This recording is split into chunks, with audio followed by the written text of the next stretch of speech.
ನಾನು ಚೆನ್ನಾಗಿ ಕಾಣಬೇಕು. ಹೌದು, ಅದಲ್ಲದೆ ವಿಶೇಷ ಏನಪ್ಪ ಅಂದರೆ ದಾವಣಗೆರೆಯಲ್ಲಿ ದೋಸೆ ಇದೆ, ಆದರೆ ಬೆಣ್ಣೆನ ನಾವು ಬಾಂಬೆಯಿಂದ ತರಿಸಿದ್ದೀವಿ. ಸೊ ನಮ್ಮ ಮಾತಿನ ಬೆಣ್ಣೆ ಅಂತ ಬೆಡಗಿ ಹೀರೋಯಿನ್ ವೈಷ್ಣವಿ ಶಾಂಡಿಲ್ಯಗೆ ಬರಲಿ ಚಪ್ಪಾಳೆ. ವೈಷ್ಣವಿ, ನಾನು ಚೆನ್ನಾಗಿ ಕಾಣಬೇಕು. ಹೌದು, ಅದಲ್ಲದೆ ವಿಶೇಷ ಏನಪ್ಪ ಅಂದರೆ ದಾವಣಗೆರೆಯಲ್ಲಿ ದೋಸೆ ಇದೆ, ಆದರೆ ಬೆಣ್ಣೆನ ನಾವು ಬಾಂಬೆಯಿಂದ ತರಿಸಿದ್ದೀವಿ. ಸೊ ನಮ್ಮ ಮಾತಿನ ಬೆಣ್ಣೆ ಅಂತ ಬೆಡಗಿ ಹೀರೋಯಿನ್ ವೈಷ್ಣವಿ ಶಾಂಡಿಲ್ಯಗೆ ಬರಲಿ ಚಪ್ಪಾಳೆ.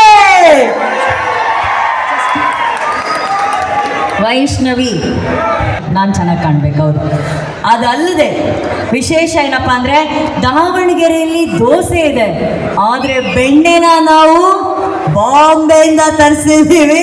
ಸೊ ನಮ್ಮ ಮಾತಿನ ಬೆಣ್ಣೆ ಅಂತ ಬೆಡಗಿ ಹೀರೋಯಿನ್ ವೈಷ್ಣವಿ ಶಾಂಡಿಲ್ಯಗೆ ಬರಲಿ ಚಪ್ಪಾಳೆ. ವೈಷ್ಣವಿ.